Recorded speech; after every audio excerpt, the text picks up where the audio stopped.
Welcome to the Exploring Awareness podcast. Join Dr. Frank Anderson and Lisa Berry in exploring new ways to live in this chaotic world and find peace and joy in the most unlikely places.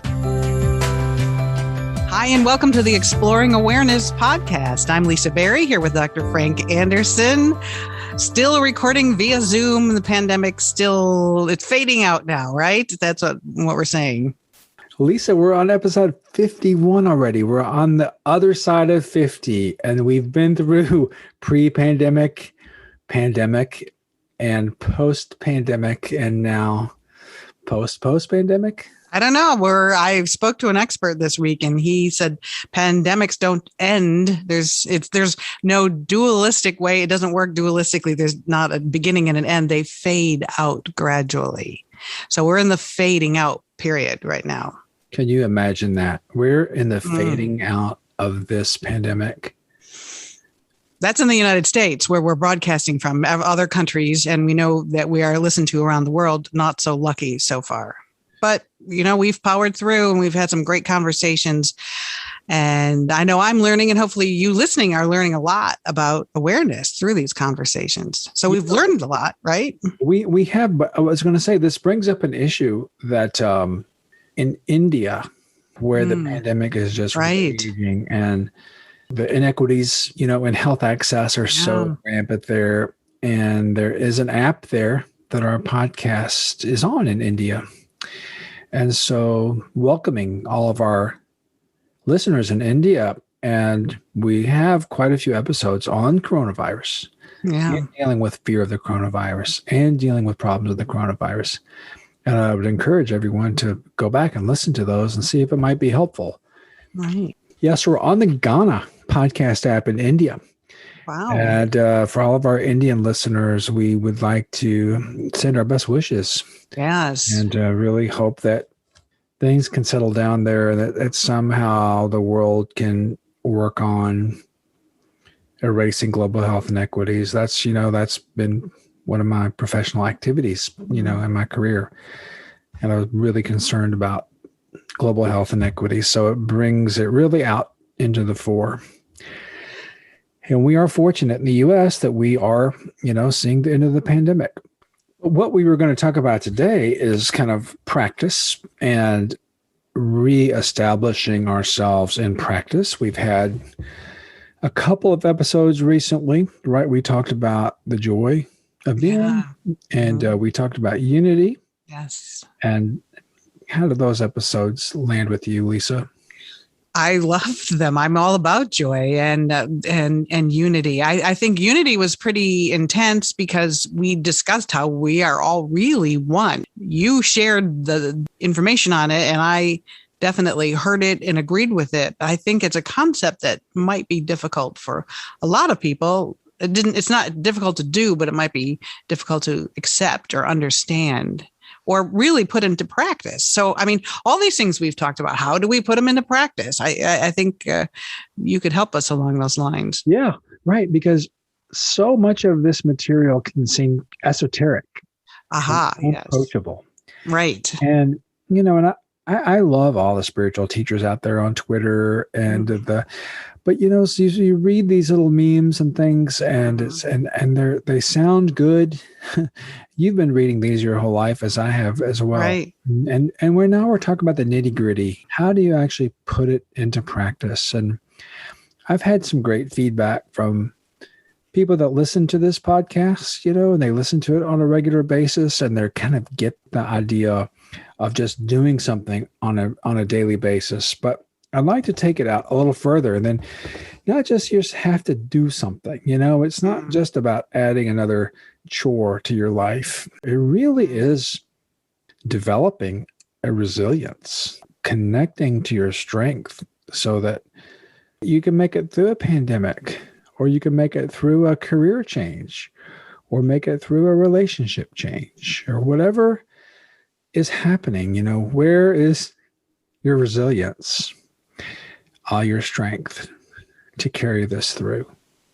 Well, where does one's strength come from? What do you think? Yeah.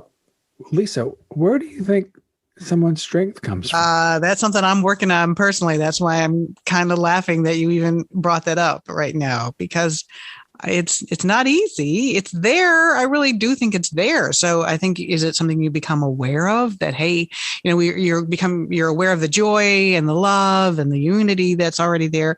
So we all have the same capacity for strength and resilience? Oh, of course. Of course. Okay, wait. You can't just say it that simply. Of course we do. Well, I have no question that in the unity of all beings, we all have that possibility. But here's where I think we have to work on the nitty gritty, because it's not just like, boom, this happens.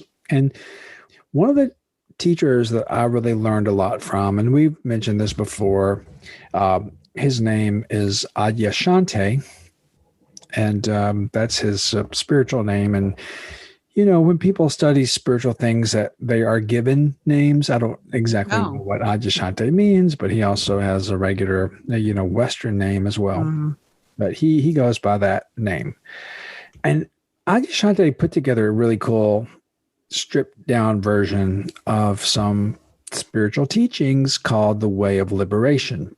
And in that book, he talks about 5 foundations. And so what I thought we would do is use those 5 foundations and kind of translate them into everyday activities.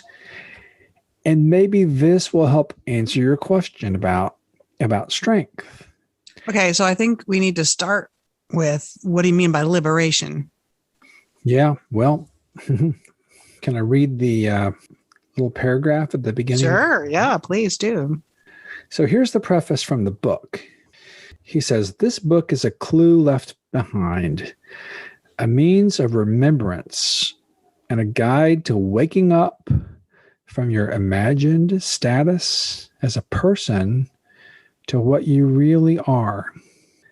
The teachings contained within this book are a condensed version of my core teachings. In order for the teaching to have any effect, you must apply it with utmost dedication. Be forewarned. Applying these teachings may be damaging to your beliefs, disorienting to your mind, and distressing to your ego. From the perspective of waking up to reality, these are good things to be cultivated. From the perspective of ego, they are to be avoided at all costs. The choice is entirely yours. And so when we talk about liberation, in this particular case, he's about waking up from the imagined status of the person to what you really are. And what we've been talking about is identifying as awareness. When you're able to see who you really are, is the awareness of your thoughts and emotions, right? So people use the word waking up, identifying as awareness, knowing your true self. All of these different words kind of mean the same thing. So when you say, what is liberation? It's hard to use a word for what that is, right? But you'll know it when you get it. And it's something we want? Well, that's a great question. Is it something that you want? And one of the first foundations that Adyashanti talks about is clarifying your aspiration. So, what is your aspiration? What do you want? Do you know what you want? What your aspiration is? Do you mean like how you want to live your life, how you want to feel, what you want to do to earn a living? I mean, there's a lot of different aspirations you can have. Which are we talking about? Well, we're actually talking about this kind of a spiritual aspiration. Okay, so I don't know if this is what you mean. I want to feel peace. I want to connect to my joy. I want to be happy and share happiness. Are those like aspirations you're talking about? Or I want to make a lot. Is it I want to make a lot of money and I want to take care of my family and I want to travel? I mean, I think you can have a lot of different aspirations. So I think that for when we're talking about entering this practice, listening to this podcast, following along with us, it's something to consider, to be really clear about what your aspirations are. And yeah, these aren't material aspirations. These are spiritual aspirations. And you and I have talked about benefits before, right? I know you like to think about benefits. And we've talked about how the benefits are kind of indirect, right? Because when you kind of open to the present moment as it is, then life kind of evolves differently, and there can be a benefit in that, but it's not done for the goal of a benefit. And so aspirations about living in the present moment, perhaps understanding what it means to identify as awareness, or to, feel your authentic truth. Maybe those are all different types of aspirations that you may want to articulate for yourself and clarify. I think that's one of the, I was going to say benefit. That's one of the benefits of this podcast, because these spiritual aspirations are really pretty basic and simple, but yet I feel like they do require a lot of awareness and exploration and conversation. And when, as I've said many times, you hear the word awareness all the time, but what does it really mean? And this is our 51st episode of talking about what it really means. And so to talk about liberation and aspirations, and it sounds so simple what you're saying. The bottom line is be in this present moment. Ram Dass, be here now. Don't time travel. Everything is about being in this present moment and being aware of this present moment. Right. Exactly. And that can be an aspiration, and it's not that easy to do, as we both know. It sounds easy, but it's not. No, it sounds easy. Right. And you know what the thing about it is? Some people are going along in their life, they're very unconscious, and they're like, oh, I would just like to try this out. And, I would like to be happier. And then other people, and a lot of people come to this work because they have real issues in their life. And I don't mean simple issues. I mean complex, very complex issues, very hard issues, very real issues, right? And sometimes it's very hard to make sense out of life when you've got these issues going on. And, the pandemic was one of them. How do you make sense of this? And there are these paradoxes, and there are these impossibilities. And sometimes that brings you to this place where there's got to be a better way. There's more to life than these conditions. And so that sometimes brings people to the spiritual practice. So clarifying that aspiration, I think, is like the first step, or he would call the first foundation. And what we started off with, how do you do this? Now the second part is this unconditional follow through, right? So you make that clarification of your aspiration, then what? I mean, that's just the first step. Right. Right now, you kind of have entered the journey. You've started on the path. You said, well, you know what? I'm going to make a decision to try to find something a little bit deeper, find something a little bit more meaning in my life at a deeper level. And so, what is it that you're going to do or let go of doing? Like he says, following through has to do with what you're willing to do or let go of doing. And that can be difficult. And that's why at the beginning he says, it can be very damaging to your beliefs. I mean, if you've got some preconceived ideas and beliefs that are giving you problems, you may have to let go of those. And that may not be easy to do, because that could be who you think you are. But, you let go of them and you find out you're still yourself, but you're free. Right. So it's not necessarily to get some future benefit like we talked about. And here again, he talks about spirituality does not have to do with time or what can be achieved in time.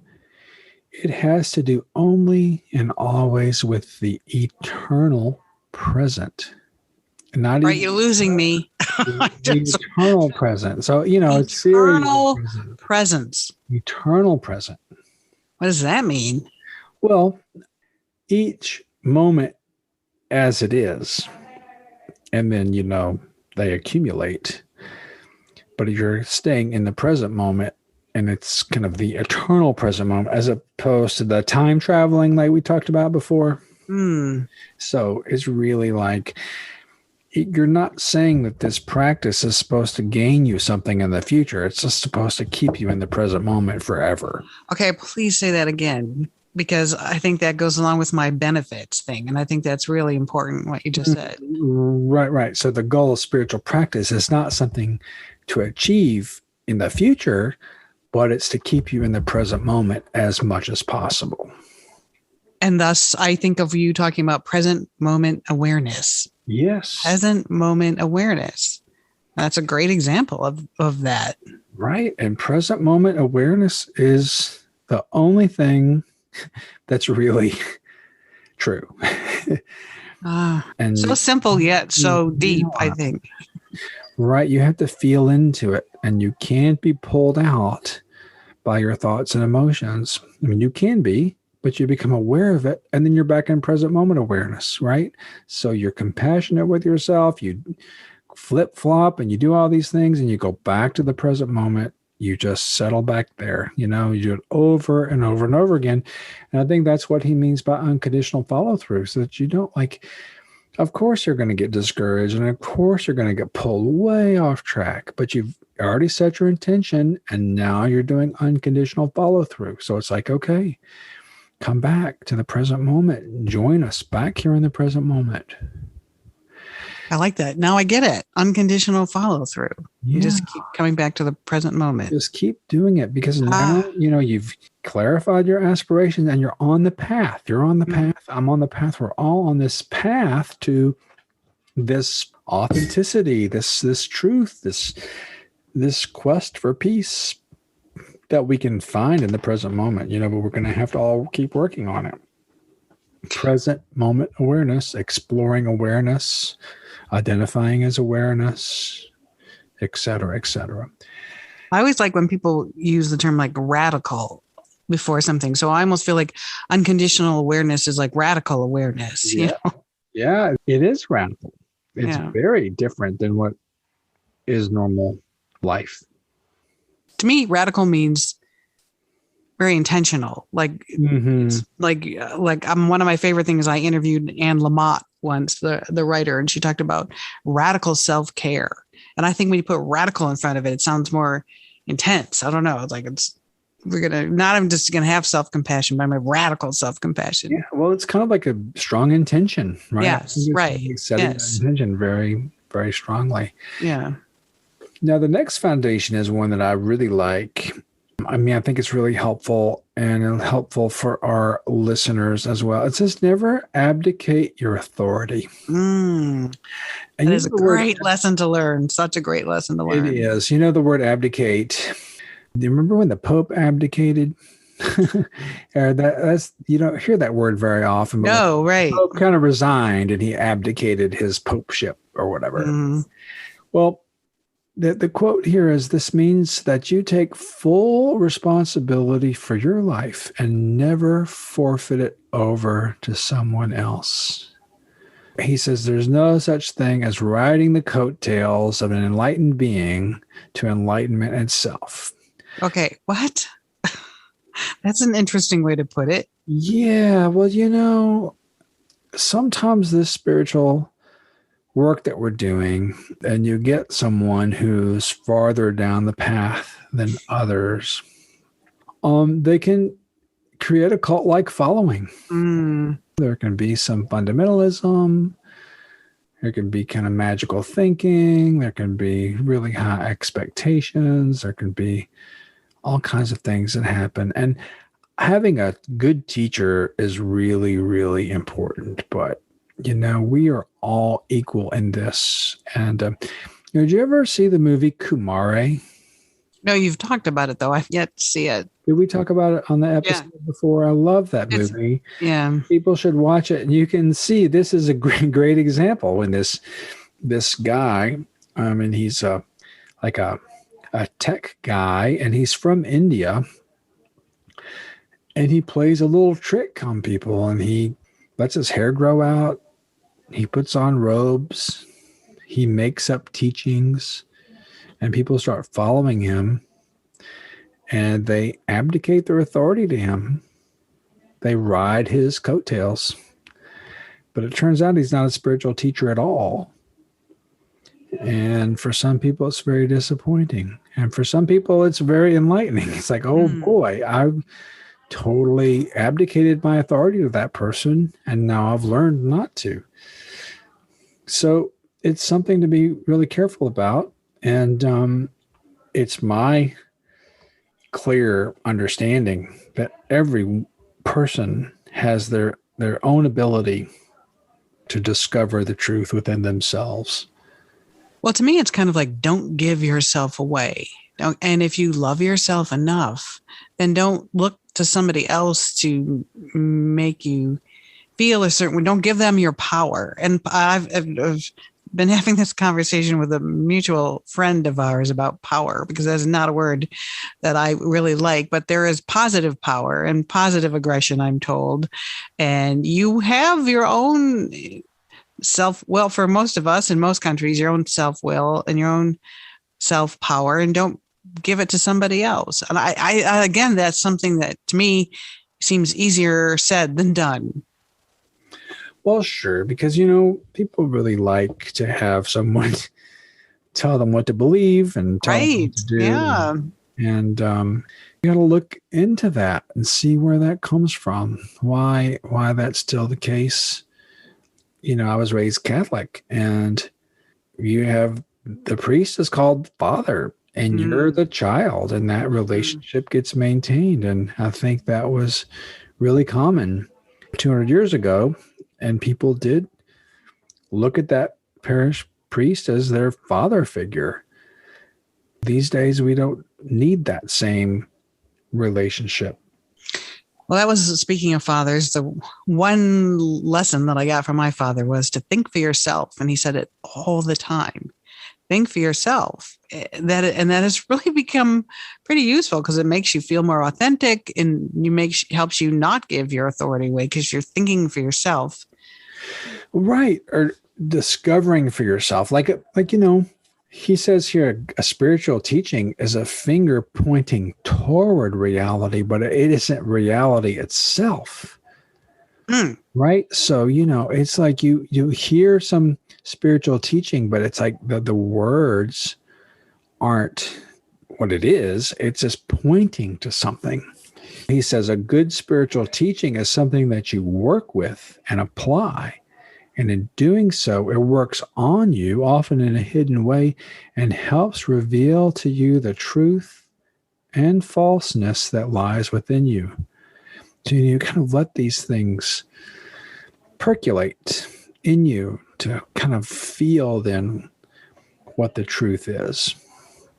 Whose truth? Your truth? Your own truth? I always have a hard time with reality, because I think, what is reality? Reality is whatever you say it is to me, that if you really get down to it. But so you're talking about your truth. Whose truth, or what truth are we talking about? Oh, we're talking about the absolute truth. We're not talking about conditioned truth. And the absolute truth is, that was a question. Yeah. Well, the answer is within. You're getting good. That was such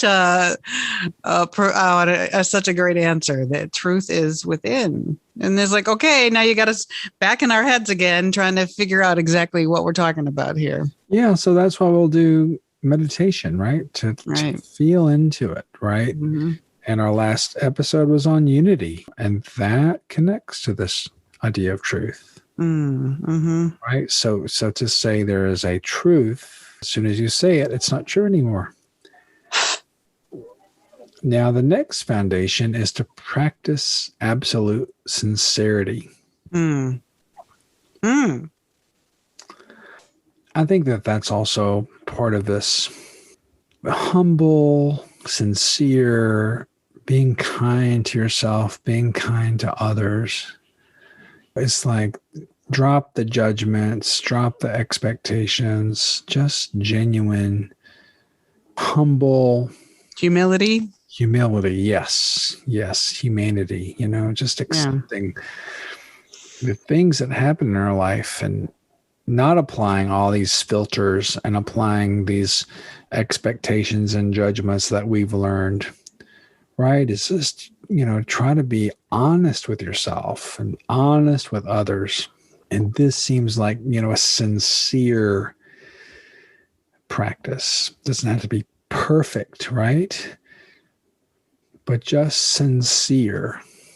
What kind of emotion does that bring up for you? That's my favorite one out of all the ones you've mentioned. To me, I always try to be as authentic as possible. So to me, having humility and being sincere is being authentic and being yourself. And I feel like there's peace and freedom in that. So I think out of all the ones you mentioned, if I had to pick a favorite, well, I probably shouldn't, but that was my favorite. Sorry. I like to quantify things. That's my way. And you ask, how do we get to liberation? So we're talking about these different things, your aspiration, you practice with a steadfast integrity and you don't abdicate your authority. That's our new pillow. Practice absolute steadfast integrity. Wow, what a great term. Have steadfast integrity. Yeah. Is that, did you just say that, or is that something? No, I think that's not in this book. So I just came up with that. Good for you. I like that. Steadfast integrity. Oh, that's a good one. New pillow. Yeah. And then the last one is be a good steward of your life. And, that's also self-explanatory, but this is something, again, where you're part of your intention. How do you want your life to be? And it makes me think that this is, and that's why we have these conversations, it's worth thinking about. A lot of people just kind of go through life and follow what they're told and not necessarily relaxed and joyful. But if you put a little thought into it, or awareness in this case, you can feel better and have peace and accomplish your aspirations.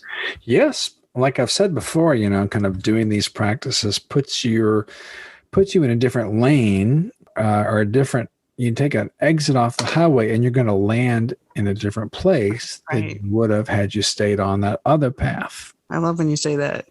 Right. It's kind of, it takes a while for it to manifest, let's say. But it is a different course for your life, and things will be different. Can we go back to what you were saying at the beginning, though, about strength? Because I think that's kind of where I am on the path right now, finding the strength to accomplish your aspirations and do all these things. And were you saying it's like joy, the joy that's always there? We all have that inner strength within ourselves.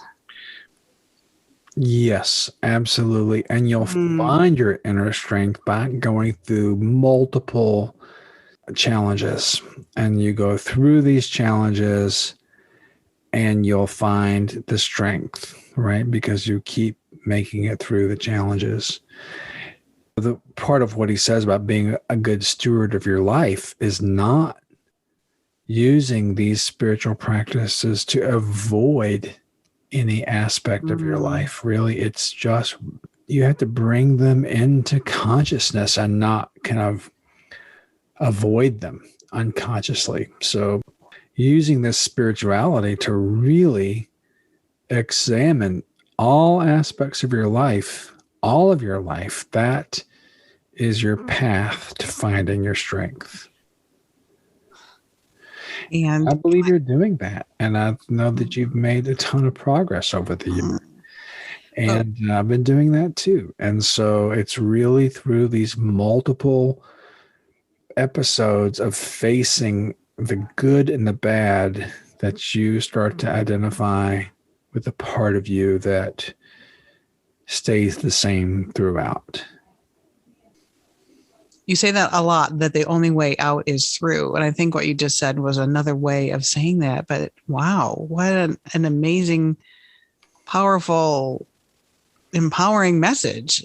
Like the strength is always there. And a lot of us like, why is this happening to me? And why does this, why am I not getting what I want? But you're saying the strength is moving through those experiences. Right. Have we said what you resist persists? I don't know. Have I heard that one before? Not sure. Yes. No, I love it. Yeah, absolutely. And so all of this to say that there are techniques, there are practices, there is an approach and a way we can position ourselves to do this. And if there's an interest there, to set that aspiration and to just do it with unconditional dedication and with energy and commitment to be a good steward of your life, it really adds a whole new quality and will allow people to, have that experience that's richer, deeper, perhaps more authentic, if that's what they're looking for. I mean, I'm not pushing this on anybody. This is certainly all voluntary if it makes sense for you. We're not going to give our authority away to you for this. No. But you know what? Thank you so much for breaking it down. I think I have such a better understanding of it all. And I like it when I hear things and it's applicable to my life. I'm always looking and searching for those tools. We've talked about tools. And so here you're like, let's talk about Adyashanti, and you reel off these 5 things. And I'm like, all right, we're going to have to break that down because I do not know what that means. And now I do. So thank you. Very, very grateful. You're very welcome. Well, that's great. Well, let's like do a little guided meditation to consolidate some of this. Because talking and talking and talking gets us only so far. And experiencing some of these glimpses of, let's say, authenticity or truth or strength. This is why we meditate, because we can experience it, we can catch glimpses of it, and they can grow. And we do more meditation and we connect more to this part of us. And if you're just starting out, it's challenging. But as you keep doing it, week after week, month after month, you look back and you say, wow, there's a difference here there's a different outcome. Now, how do we start with that? We start by getting comfortable in your chair and setting an intention that this is what you want to do. What is your intention right now? What would you like to see your life like? Something more peaceful, something more authentic. And so you sit and you have your intention. And now we are going to start exploring awareness of the present moment, cultivating present moment awareness.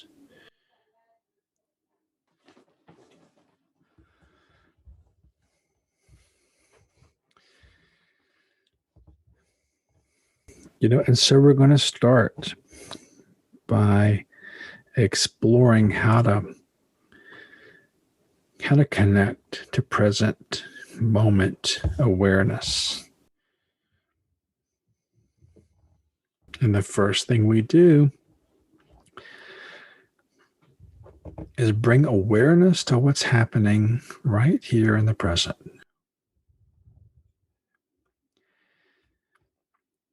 And one of the things that's happening right here in the present is breathing.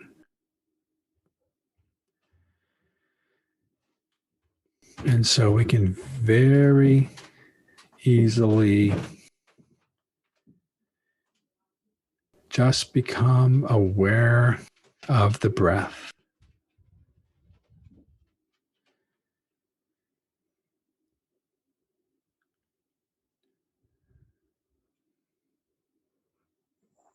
And feel the breath go in through the nose and fill the chest cavity with air to a certain point. And then it stops and reverses.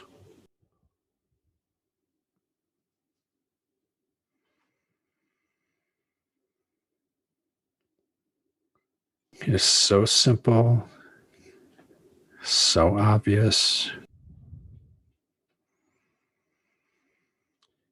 And for some reason, this process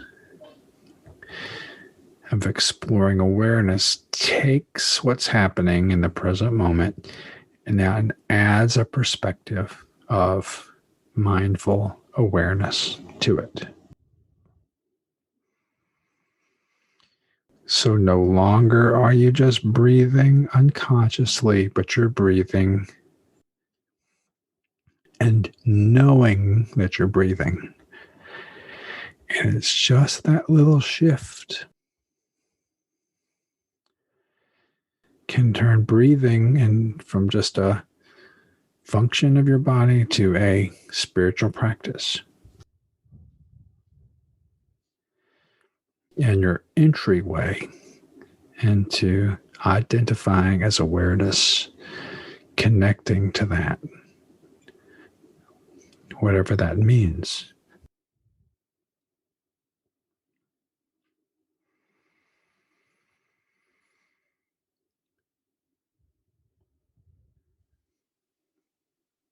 And so this takes some energy, it takes some commitment, because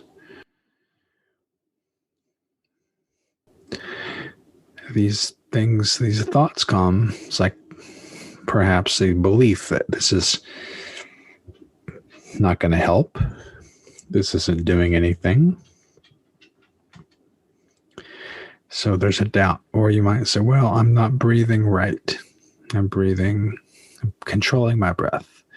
Or I'm I'm not doing it right. Because maybe you've been taught that you don't do things right. Here, it doesn't matter. How you breathe is non-judgmental. It's just breathing, and you watch yourself breathe. Maybe it's a short breath. Maybe it's a long breath.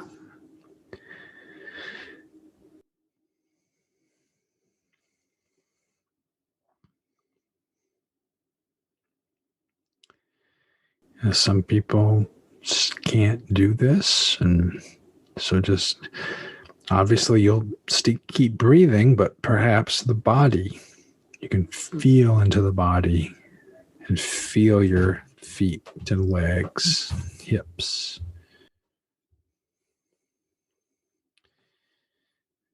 Feel your body touching the chair or the ground. You feel your hands and your forearms and your elbows and shoulders and your torso. You can be aware that your body's there. Aware of kind of muscle spasms. Aware of painful spots. And some people have diseases, cancers, problems with the body. Can bring that to awareness as present moment, as it is.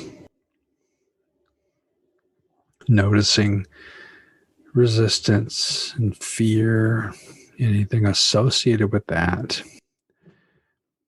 But for the moment, you're just being aware of your body. And so that's another way to practice awareness. And surely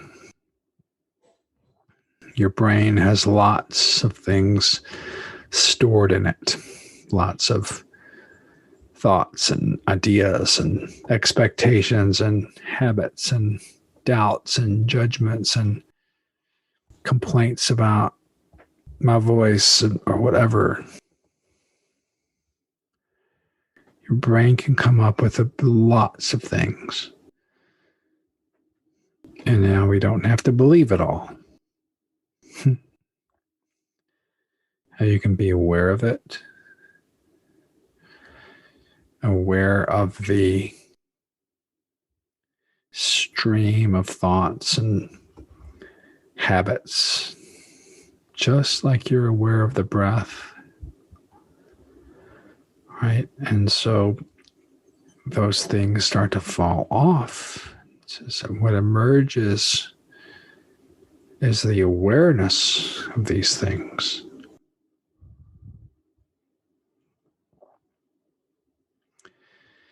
It's not affected by thoughts. It's not affected by habits.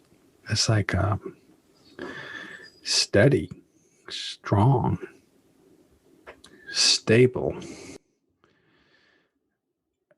awareness, mindful awareness of everything. It stands like a solid tree while the leaves fall,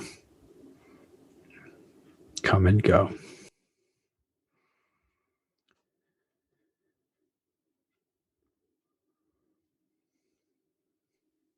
And then there may be waking up. It's like, wow, this is actually here already. And it was clouded over by all this other stuff. It's like you can wake up to the truth of being, the truth of presence. And it's not something you explain, but with this practice, maybe you're getting a sense of it.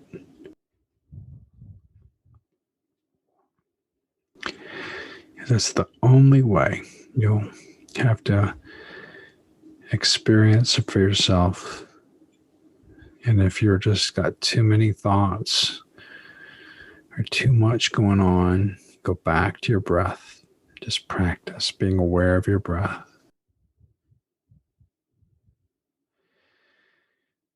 Don't give up.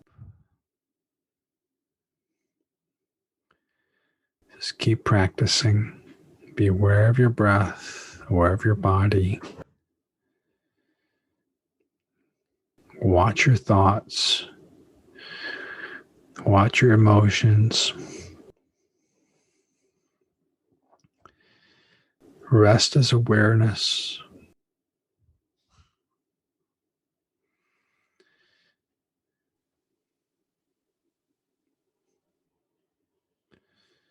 And repeat.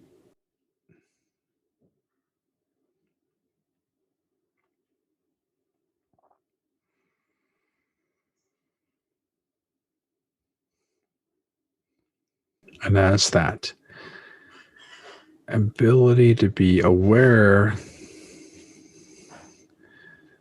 starts to emerge more and more,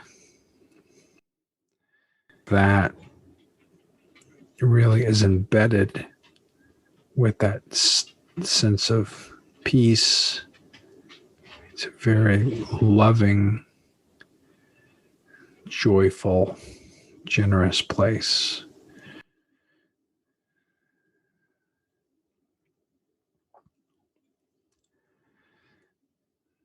And so for yourself, and then for others, this is not just about finding your own peace, but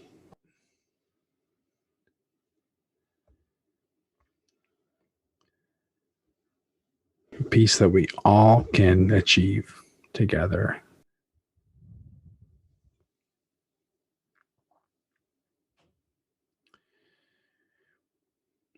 So remembering our aspirations and practicing with sincerity and not abdicating to someone else, giving this practice lots of energy and being a good steward of our life.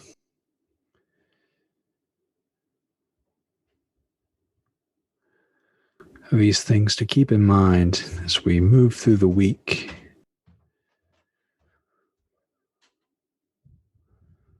I'm going to try it out and see if it doesn't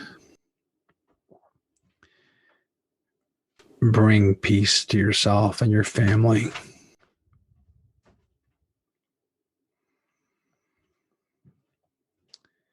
So we'll stop now with a couple of deep breaths.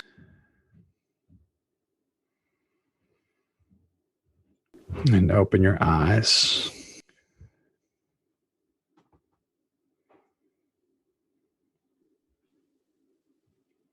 You said 3 really important words in there.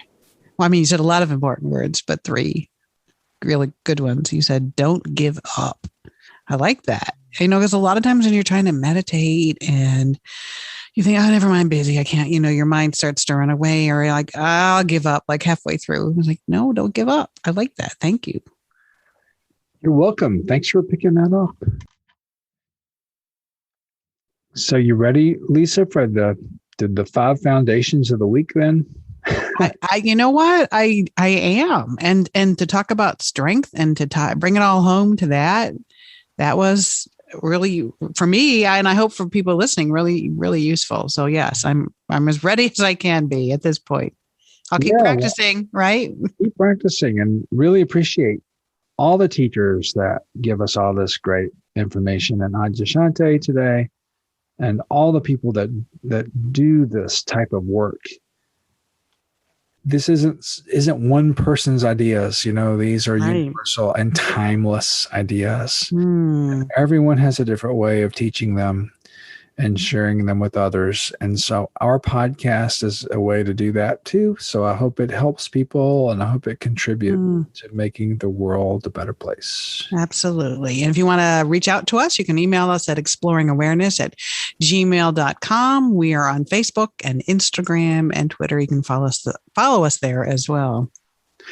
Please send us an email with your questions. We'd love to answer them. And if you want to even be on the show and talk with us a little bit, we would love to entertain that idea as well.